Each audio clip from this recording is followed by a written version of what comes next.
Bismillahirrahmanirrahim. Assalamualaikum warahmatullahi wabarakatuh. Alhamdulillah, pada pertemuan kali ini kita bisa dipertemukan kembali dalam forum online yang mana pada kali ini kita akan membahas materi lanjutan kita pada mata pelajaran fikih yaitu mengenai ketentuan pelaksanaan haji. Perlu diketahui anak-anak bahwasanya haji itu adalah ibadah yang penting karena ia merupakan salah satu dari rukun Islam, yaitu rukun Islam yang kelima. Jadi ketika seseorang sudah melaksanakan haji, maka Islamnya sudah sempurna. Islamnya sudah kamil. Oke, untuk memperdalam materi kita pada kali ini, kita akan membahas beberapa pokok pembahasan. Yang pertama, yaitu kita akan membahas mengenai pengertian haji, baik secara bahasa maupun secara istilah. Yang kedua, kita akan membahas mengenai dalil pelaksanaan ibadah haji, yang mana kita akan membaca nanti bersama-sama Quran Surat Ali Imran ayat 97. Kemudian yang ketiga kita akan membahas mengenai hukum melaksanakan haji. Di sini terdapat 4 hukum. Kemudian waktu pelaksanaan ibadah haji yaitu pada bulan-bulan haji. Kemudian pokok pembahasan selanjutnya yang kelima yaitu mengenai syarat-syarat haji. Di sini terdapat 4 syarat. Kemudian yang keenam kita akan membahas mengenai rukun-rukunnya haji. Terdapat 6 rukun. Kemudian yang ketujuh yaitu wajib-wajib haji. Terdapat 7 wajib haji. Kemudian yang kedelapan kita akan membahas tentang sunnah-sunnahnya haji. Terdapat 7 sunnah yang bisa kita lakukan untuk menambah pahala ketika kita sedang berhaji. Kemudian pokok pembahasan selanjutnya yang nomor 9 yaitu mengenai beberapa larangan haji, yaitu di sini terdapat 4 larangan. Yang ke-10 yaitu mengenai cara mengerjakan haji. Di sini terdapat 3 cara yang bisa kalian pilih ketika akan berhaji. Dan pembahasan kita yang terakhir, yang ke-11 yaitu mengenai pelaksanaan dam atau denda, yang mana kita lebih spesifik membahas mengenai macam-macam dam atau denda, sehingga kalian bisa perhatikan, kalian bisa indahkan, sehingga ketika haji kalian tidak akan kena dam atau denda. Oke, kita akan menuju pada pembahasan kita yang pertama, yaitu mengenai pengertian haji. Pengertian haji secara bahasa dan juga istilah. Apa itu haji? Haji secara etimologi atau bahasa memiliki arti ziarah atau mengunjungi, menuju, menyengaja suatu tempat.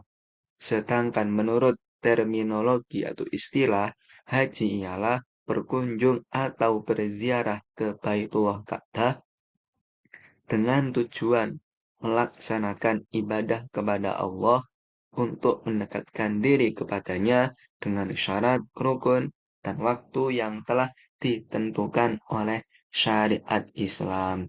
Jadi haji itu adalah menyengaja mengunjungi Baitullah Ka'bah, tujuannya untuk bisa dekat kepada Allah, yang mana dalam peribadatan ini itu dilakukan setelah memenuhi beberapa syarat dan harus menjalankan beberapa rukun tertentu, serta dilaksanakan pada waktu-waktu yang telah ditentukan oleh syariat agar apa yang dilakukan bisa diterima oleh Allah Subhanahu wa taala. Kemudian kita membahas mengenai dalil pelaksanaan ibadah haji. Terdapat pada Quran surat Ali Imran ayat 97. Kita baca bersama-sama. A'udzu billahi minasy syaithanir rajim. Bismillahirrahmanirrahim. Fihi ayatum bayyinatum maqamu Ibrahim wa man dakhalahu kana amina walillahi 'alan nasi hajjul baiti man istata'a ilaihi sabila wa man kafara fa innallaha ghaniyyun 'anil 'alamin. Artinya, di sana terdapat tanda-tanda yang jelas di antaranya makom Ibrahim. Barang siapa memasukinya Baitullah, amanlah dia. Dan di antara kewajiban manusia terhadap Allah adalah melaksanakan ibadah haji ke Baitullah Ka'bah, yaitu bagi orang-orang yang mampu melaksanakan perjalanan ke sana. Barang siapa yang mengingkari kewajiban haji, maka ketahuilah bahwa Allah Maha Kaya tidak memerlukan sesuatu dari seluruh alam. Nah, inilah dalil yang mendasari daripada ibadah haji. Titik poinnya di sini. Walillahi 'alan nasi hijjul baiti man istata'a ilaihi sabila. Di antara kewajiban manusia kepada Allah melaksanakan haji ke Baitullah Ka'bah, yaitu bagi orang-orang yang mampu mengadakan perjalanan ke sana. Jadi kalau belum mampu, jangan dipaksakan karena haji itu adalah panggilan. Kemudian kita akan membahas mengenai hukum-hukum melaksanakan ibadah haji. Nah, hukum melaksanakan ibadah haji itu adalah wajib. Sebagaimana yang kita ketahui bahwasanya haji itu rukun Islam, sehingga wajib dilaksanakan oleh setiap orang Islam bagi yang mampu. Akan tetapi, para ulama juga menjabarkan lagi hukum melaksanakan ibadah haji ke dalam 4 hukum. Yang pertama, hukum wajib. Haji hukumnya wajib, yaitu pertama kali bagi orang Islam yang mampu, kemudian bagi orang yang bernazar, dan juga bagi orang yang mengkodok haji yang rusak pada tahun yang lalu. Kemudian yang kedua, haji hukumnya sunnah bagi yang kedua kalinya, bagi orang Islam yang mampu, kemudian anak kecil yang belum balik, dan juga hamba sahaya. Yang ketiga, haji hukumnya makruh jika dilakukan oleh wanita yang sudah menikah, kemudian ia pergi haji tanpa izin dari suaminya. Kemudian orang yang berkali-kali pergi haji, namun masyarakat atau keluarga yang ada di sekelilingnya masih serba kekurangan. Kemudian yang keempat, haji hukumnya haram jika ada orang yang berhaji di dalam hatinya ada niatan kotor di tanah haram, seperti ingin menghancurkan Ka'bah atau merampok barang bawaan para jamaah haji dan lain sebagainya. Nah, itu hukumnya haram. Tidak mendapatkan pahala, tapi malah mendapatkan dosa. Kemudian, selanjutnya yaitu mengenai waktu pelaksanaan ibadah haji. Tentunya, haji itu tidak dilaksanakan di sembarang waktu atau waktu-waktu tertentu, yaitu pada bulan-bulan haji. Waktu ibadah haji sudah ditentukan oleh syariat Islam, dan haji merupakan suatu ibadah yang sudah ditentukan waktunya, sebagaimana ibadah sholat wajib 5 waktu, bahwasanya ibadah itu sudah ada ketentuan waktunya masing-masing. Begitu pula haji. Haji juga ada waktunya sendiri. Ibadah haji tidak boleh dilakukan pada bulan-bulan selain yang telah ditetapkan oleh Allah, yaitu bulan Syawal, Dzulqa'dah, dan Dzulhijjah. Jadi, bulan-bulan haji itu ada 3 bulan, yaitu bulan Syawal, Dzulqa'dah, dan Dzulhijjah.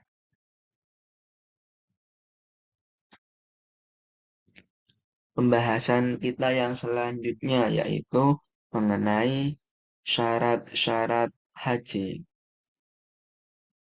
Syarat-syarat haji terdapat 4 syarat.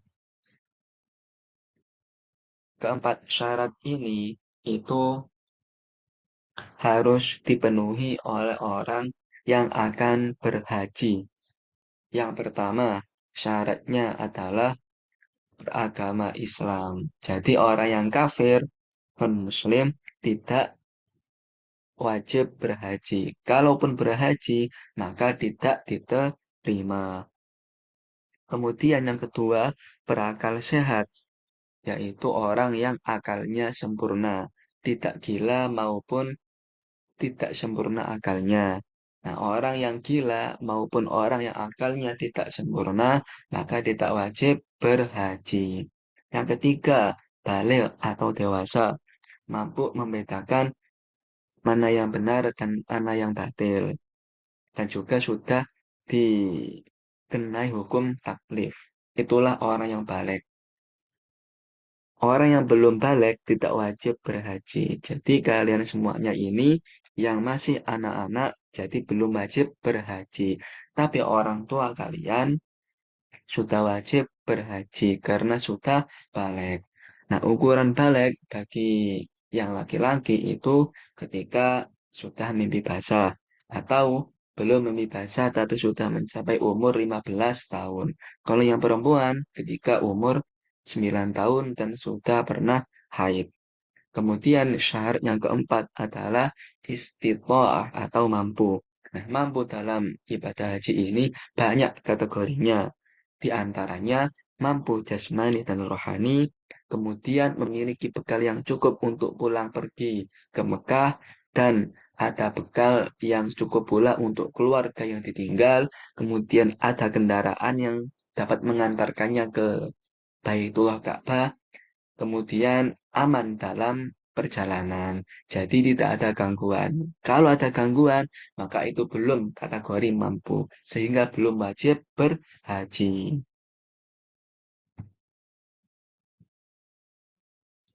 Kemudian setelah itu kita akan membahas mengenai rukun-rukun haji. Nah, di sini terdapat 6 rukun. Jadi orang yang telah memenuhi syarat berhaji, maka ketika berhaji, dia wajib melaksanakan beberapa rukun haji yang ada 6. Nah, keenam rukun ini harus dilakukan, tidak boleh ada yang tertinggal. Jika ada salah satu rukun yang tidak dikerjakan atau tertinggal, maka hajinya tidak sah dan wajib mengulang di tahun berikutnya. Apa saja yang keenam itu? Yang pertama adalah ihram, niat ihram haji. Berniat memulai melakukan ibadah haji mengenakan pakaian ihram. Jadi ihram ini adalah kalian ketika mengenakan baju ihram, itu kalian harus niat haji. Bagaimana niatnya? Niat ihram haji, Bismillahirrahmanirrahim.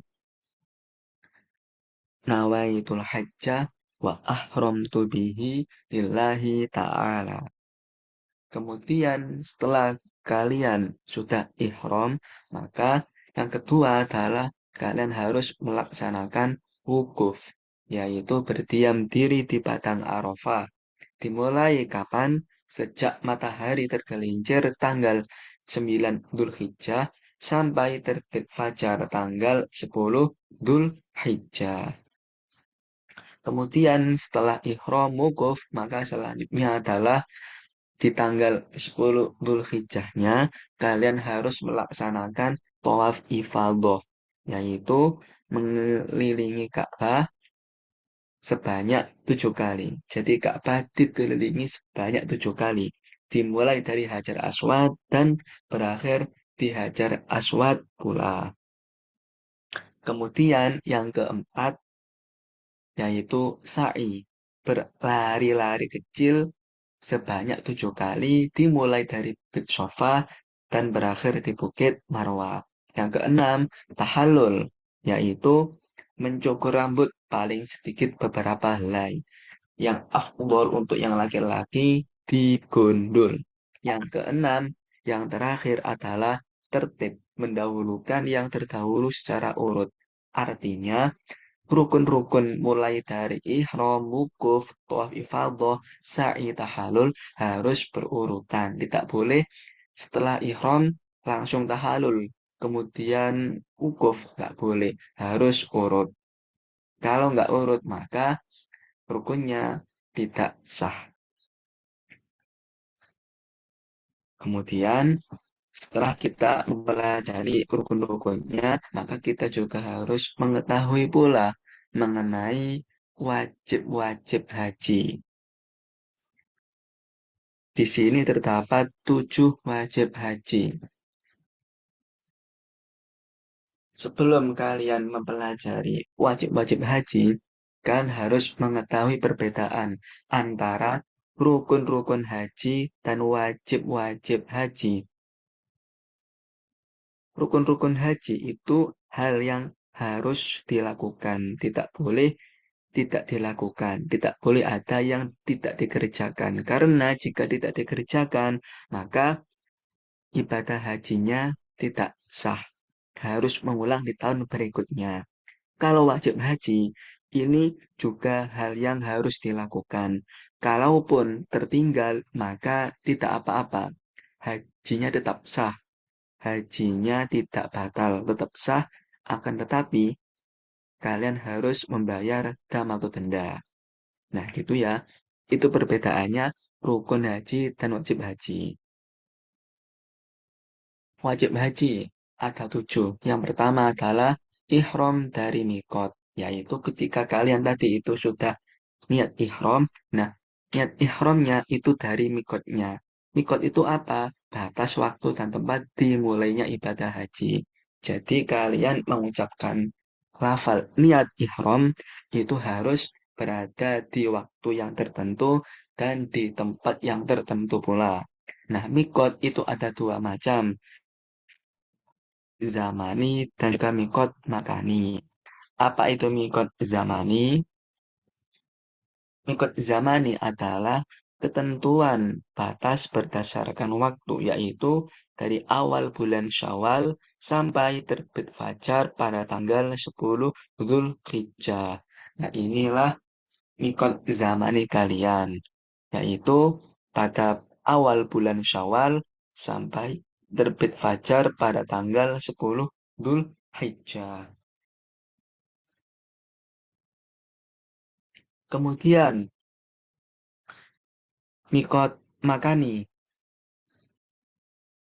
Mikot makani yaitu ketentuan batas berdasarkan tempat. Nah, itu tempat kalian melafalkan niat.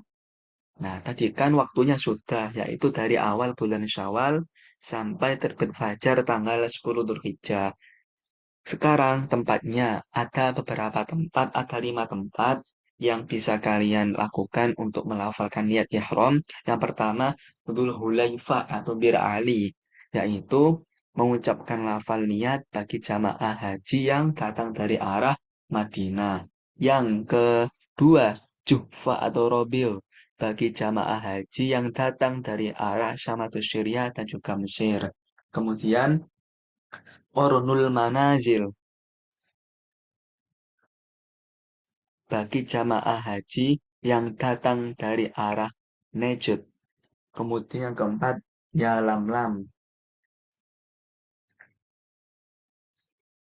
Ya lam-lam yaitu bagi jamaah haji yang datang dari arah Yaman dan Indonesia.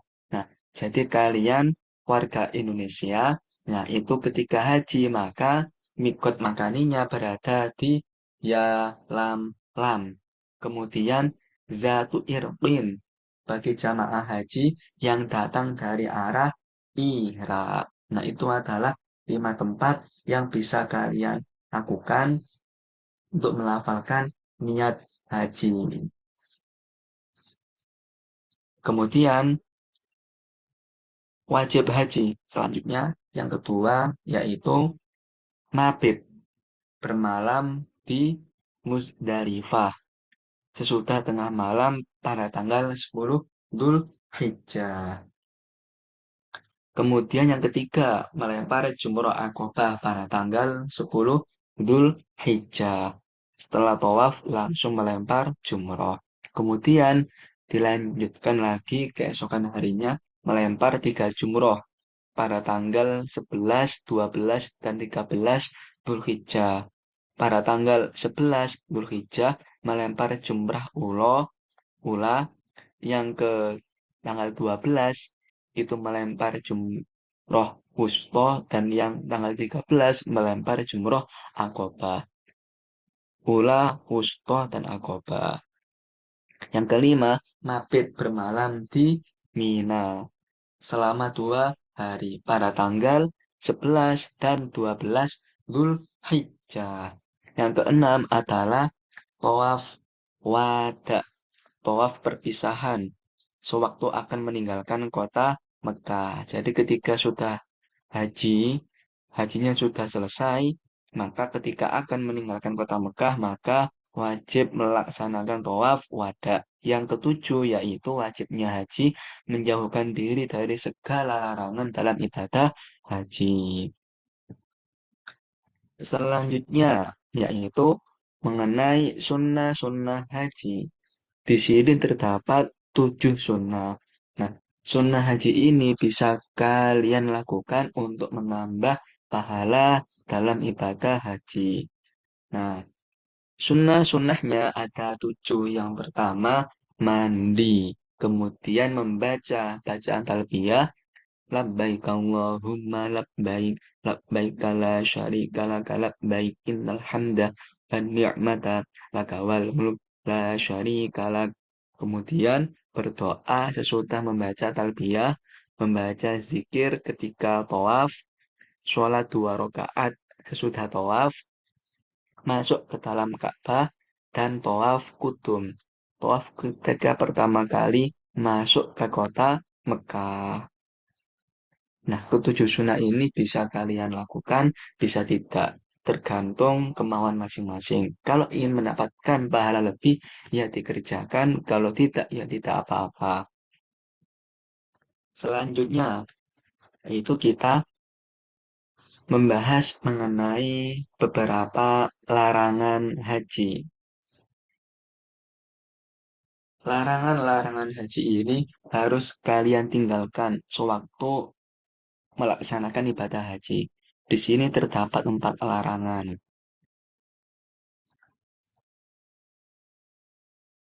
Larangan yang pertama yaitu larangan mengenakan pakaian.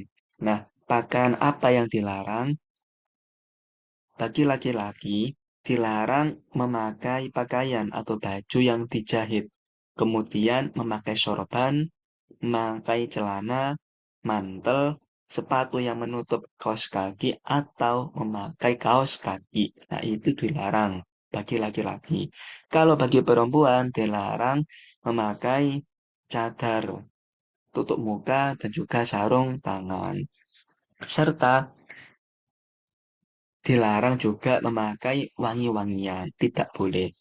Kalau kalian melanggar, maka akan dikenai dam atau denda. Yang kedua, larangan bersetubuh, berbuat fasik, berbuat maksiat, kayak contohnya berbohong, mencuri, dan sebagainya, dan berbantah-bantahan. Tidak boleh satu orang dengan yang lainnya saling berdebat maupun mengejek. Tidak boleh dilarang. Yang ketiga, larangan memotong kuku, merontokkan rambut dan membunuh kutu kepala.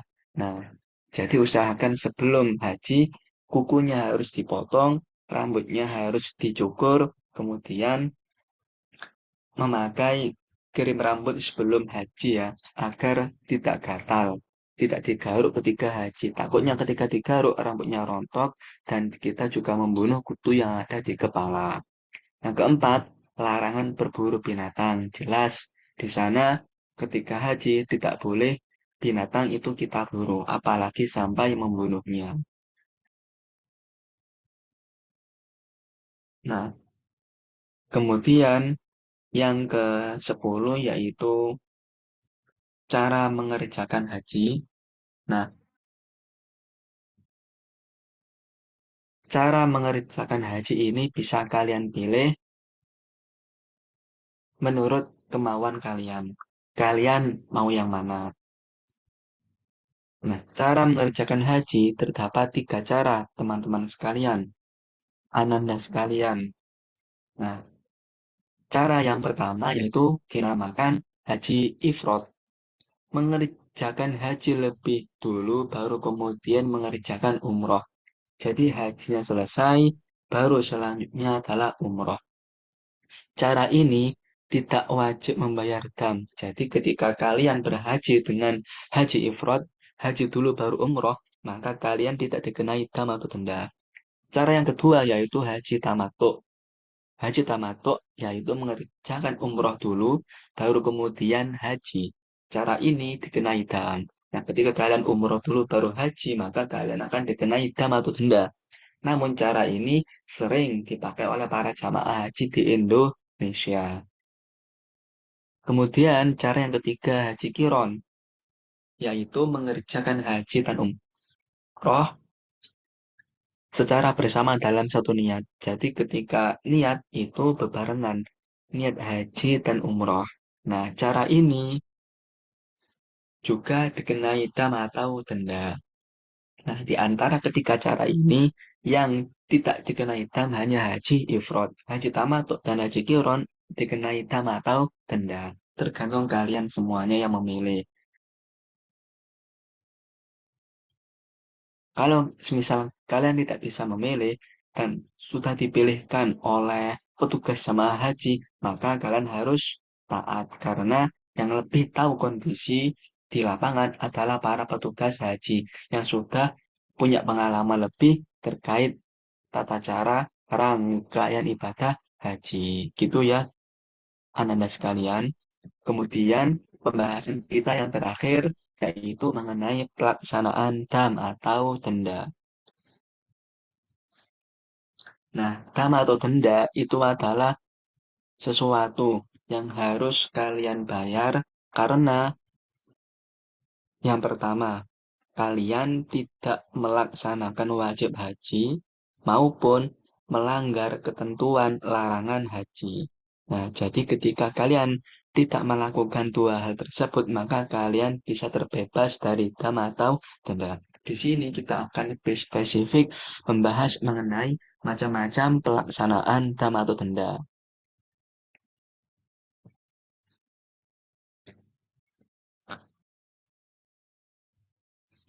Yang pertama ya, pelanggaran bagi orang yang meninggalkan.